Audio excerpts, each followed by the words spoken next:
एक किताब एक शख्स की मैंने पढ़ी, अब्दुल वारिस उनका नाम है। वो पहले ईसाई थे, उनका नाम था वारिस मसीह। बाद में मुसलमान हुए तो उन्होंने एक किताब लिखी क्रिसमस की हकीकत के हवाले से। उन्होंने उसमें क्या लिखा वो एक अलग चीज है। एक बात जो उसमें लिखी वो आपके सामने वाजे करना चाहता हूं। कहते हैं कि जब मैं ईसाई था तो एक मर्तबा मेरा दिल चाहा कि मैं बड़े एहतमाम के साथ क्रिसमस डे मनाऊंगा।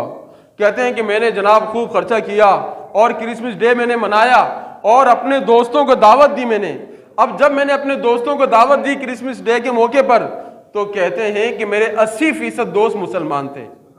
वो सारे के सारे उसमें शरीक हुए, क्रिसमस के मौके पर सारे शरीक हुए और सारी रात उन्होंने हल्ला गुल्ला किया मेरे साथ। सारी रात जनाब उन्होंने एंजॉय किया।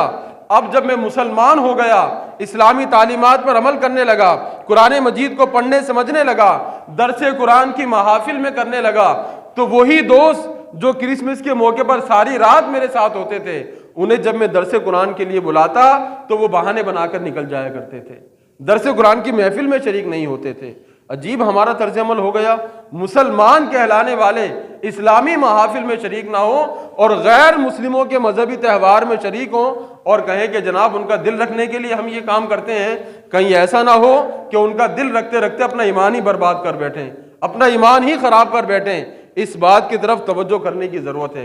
कितनी अजीब बात है कि जनाब एक सियासी तहरीक का योम तासीस आ जाए, सियासी जमात का योम तासीस, जिस दिन वो जमात बनी थी वो दिन आ जाए, वो सियासी जमात उस दिन के मौके पर केक काटे, वो जनाब खुशियां मनाए, दूसरी सियासी जमात के लोग उसमें शरीक नहीं होते, वो उस तकरीब में शरीक नहीं होते। क्यों नहीं जनाब? हमारा उस तहरीक से कोई ताल्लुक नहीं, हम उसमें नहीं जाएंगे, वो उस तहरीक की सियासी अपनी सरगर्मियां हैं। अगर कोई कारकुन चला जाए दूसरी सियासी जमात का उस तकरीब में, तो इस सियासी जमात के लोग नाराज होते हैं, तुम वहां कैसे चले गए, तुमने कैसे ये बात कह दी। तकरीब में शरीक होना तो दूर की बात है, अगर किसी सियासी जमात की हिमायत में एक लफ्ज भी कोई कह दे, उसके खिलाफ भी जनाब एक तूफान बर्पा हो जाता है कि हमारी जमात का होते हुए दूसरी जमात की हिमायत में कैसे बात कर दी। तो खुदा के लिए जरा सोचे तो सही, गौर तो करें कि क्या हमने दीन इस्लाम को इतना हल्का समझ लिया कि सियासी जमात की बुनियाद पर हम किसी दूसरी जमात के योम तासीस में उसकी तकरीब में शरीक ना हो और मुसलमान होने की हैसियत से गैर मुस्लिमों के मजहबी त्यौहार में शरीक हो जाएं, उनके मजहबी मामलात में हम खुशी का इजहार करें, उनके मजहबी मामलात में हम जनाब बढ़ चढ़कर हिस्सा लें कि उनका दिल ना टूट जाए, जनाब उनसे हमारे एक ताल्लुक खराब ना हो जाए।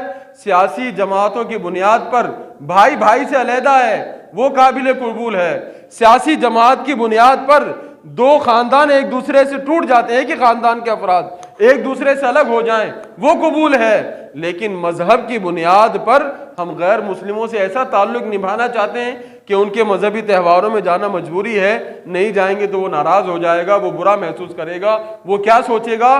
तो अगर यही सोचते रहे तो फिर ये सोच लें कि हमारे ईमान का क्या होगा। अगर ईमान खराब हो गया तो फिर क्या करेंगे।